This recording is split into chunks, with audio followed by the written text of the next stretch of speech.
Chapter 21. The New England Holiday. Betimes in the morning of the day on which the new governor was to receive his office at the hands of the people, Hester Prynne and little Pearl came into the marketplace.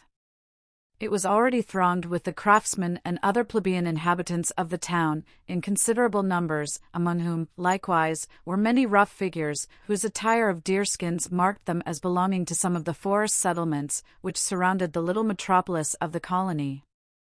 On this public holiday, as on all other occasions for 7 years past, Hester was clad in a garment of coarse grey cloth.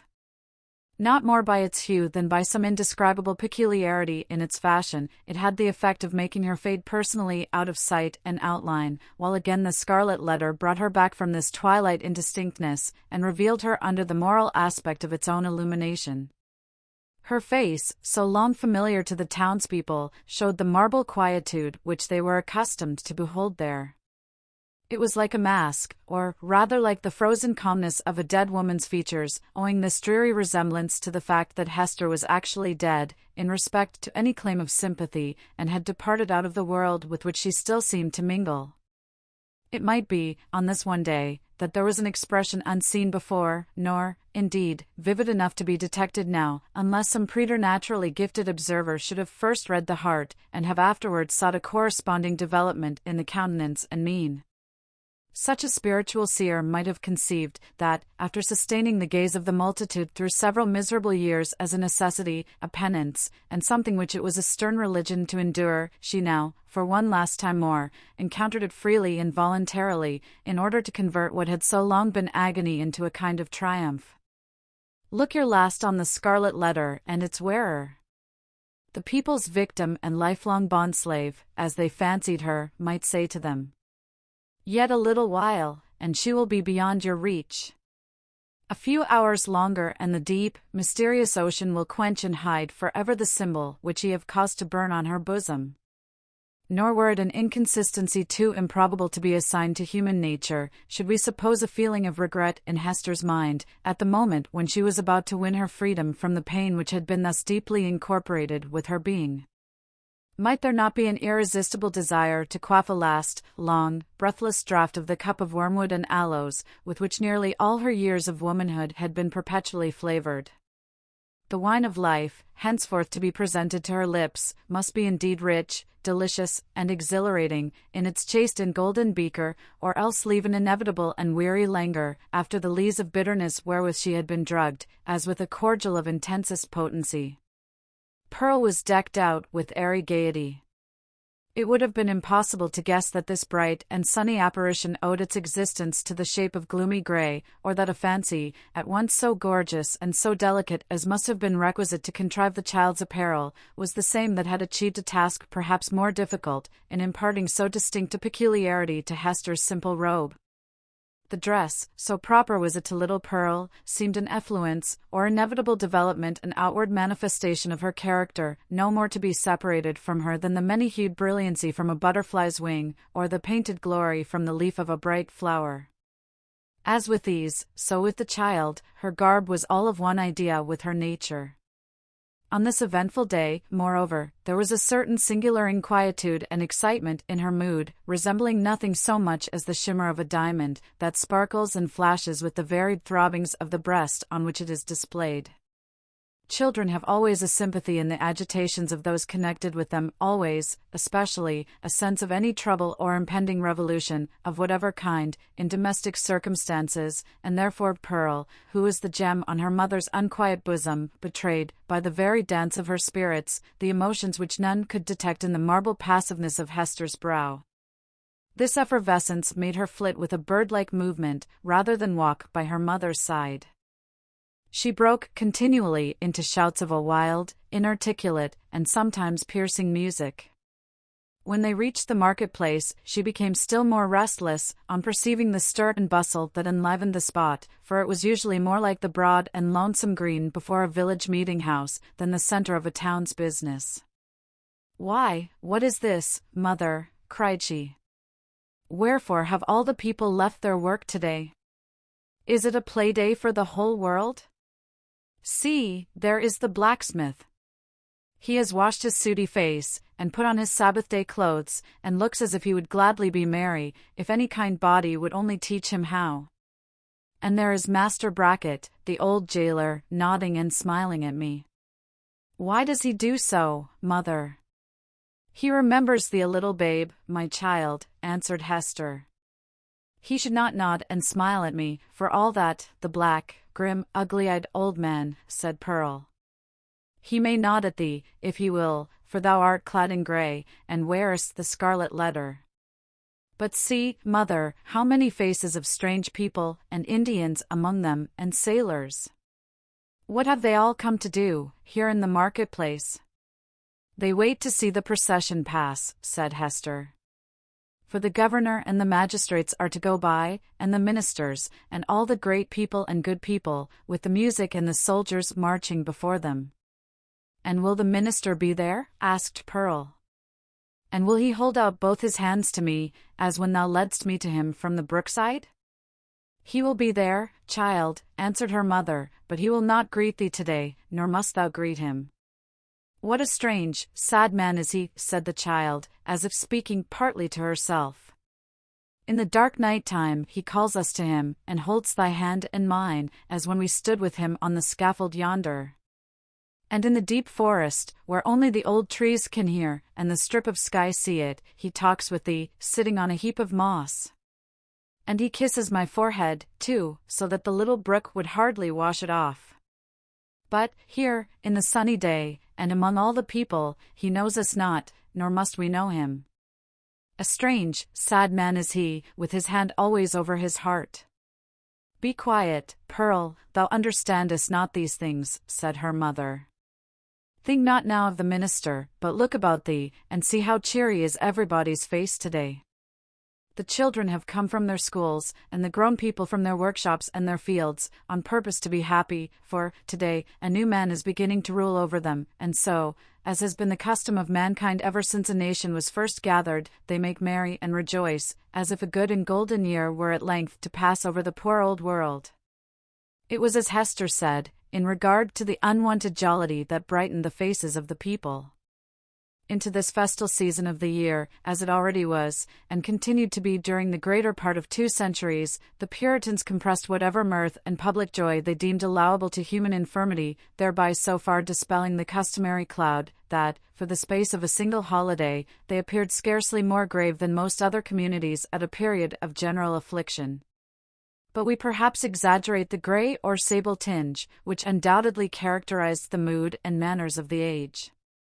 The persons now in the marketplace of Boston had not been born to an inheritance of puritanic gloom. They were native Englishmen, whose fathers had lived in the sunny richness of the Elizabethan epoch, a time when the life of England, viewed as one great mass, would appear to have been as stately, magnificent, and joyous as the world has ever witnessed. Had they followed their hereditary taste, the New England settlers would have illustrated all events of public importance by bonfires, banquets, pageantries, and processions.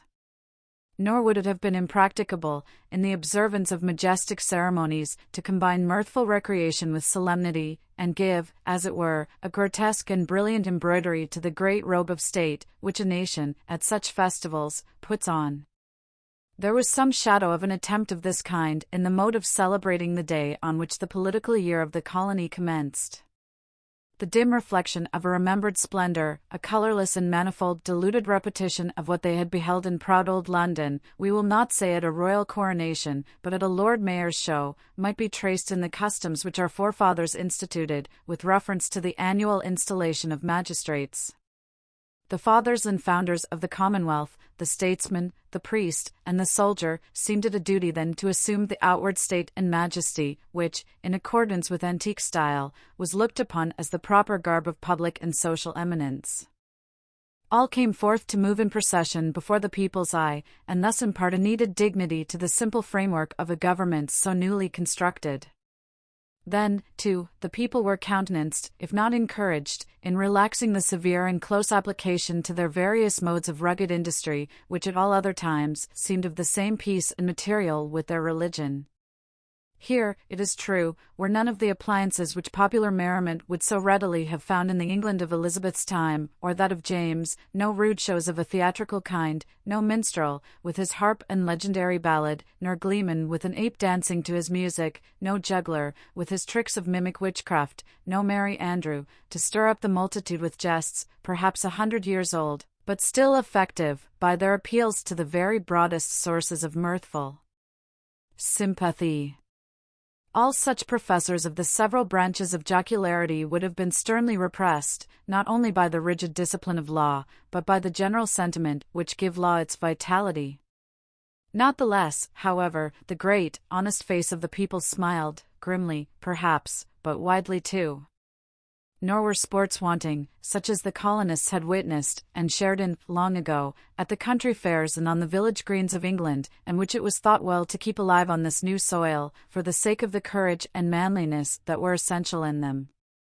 Wrestling matches, in the different fashions of Cornwall and Devonshire, were seen here and there about the marketplace. In one corner, there was a friendly bout at quarterstaff, and, what attracted most interest of all, on the platform of the pillory, already so noted in our pages, 2 masters of defence were commencing an exhibition with the buckler and broadsword.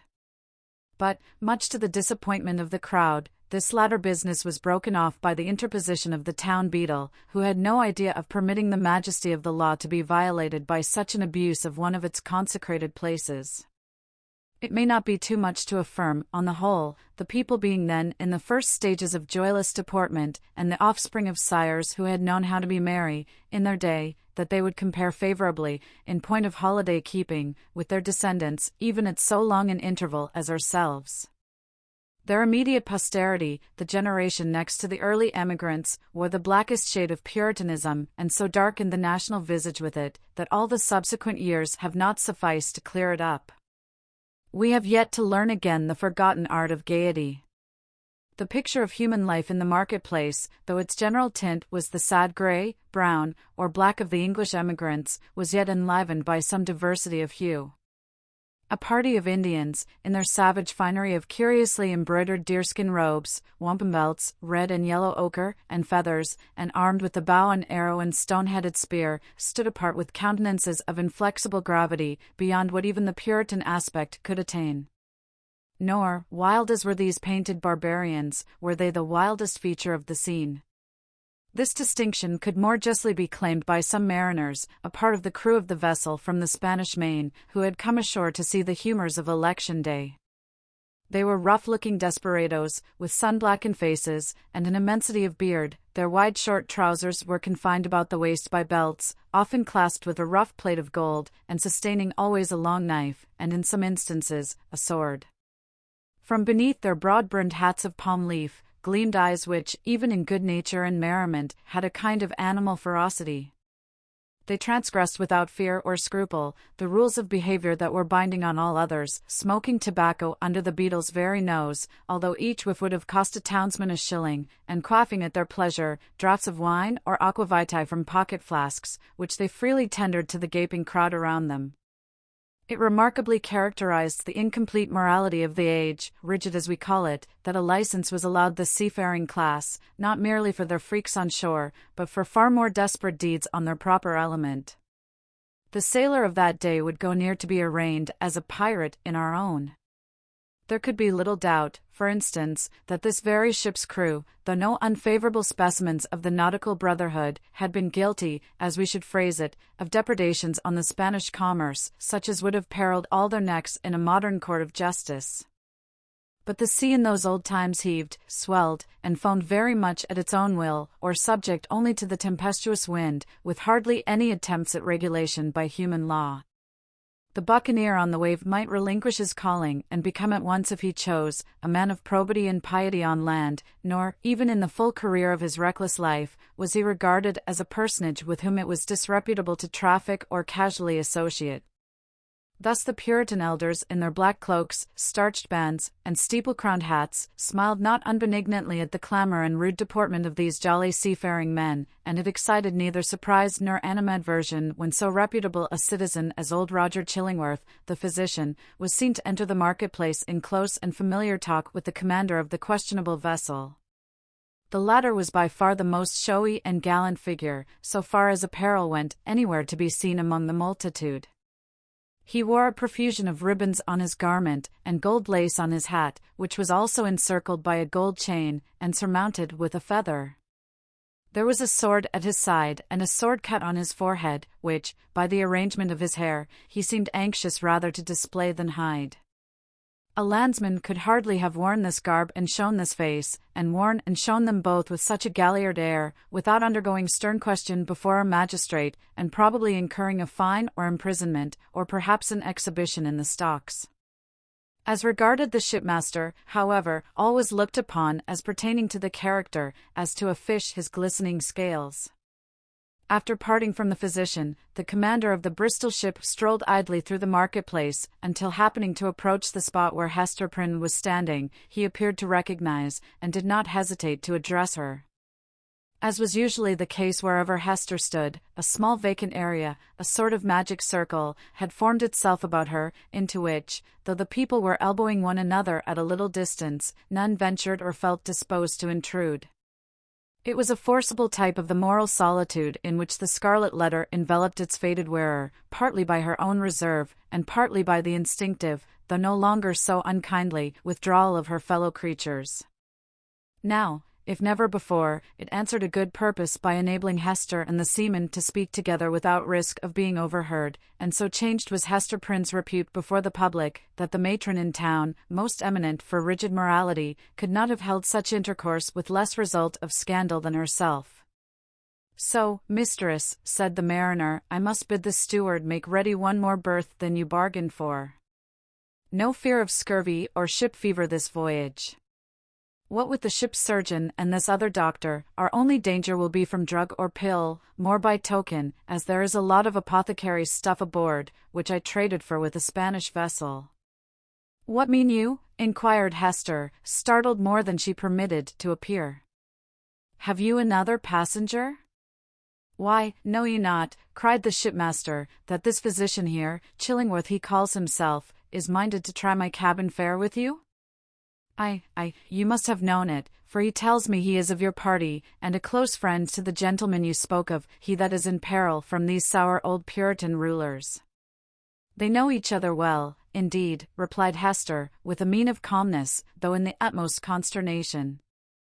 "They have long dwelt together." Nothing further passed between the mariner and Hester Prynne. But at that instant she beheld old Roger Chillingworth himself, standing in the remotest corner of the marketplace and smiling on her, a smile which, across the wide and bustling square, and through all the talk and laughter, and various thoughts, moods, and interests of the crowd, conveyed secret and fearful meaning.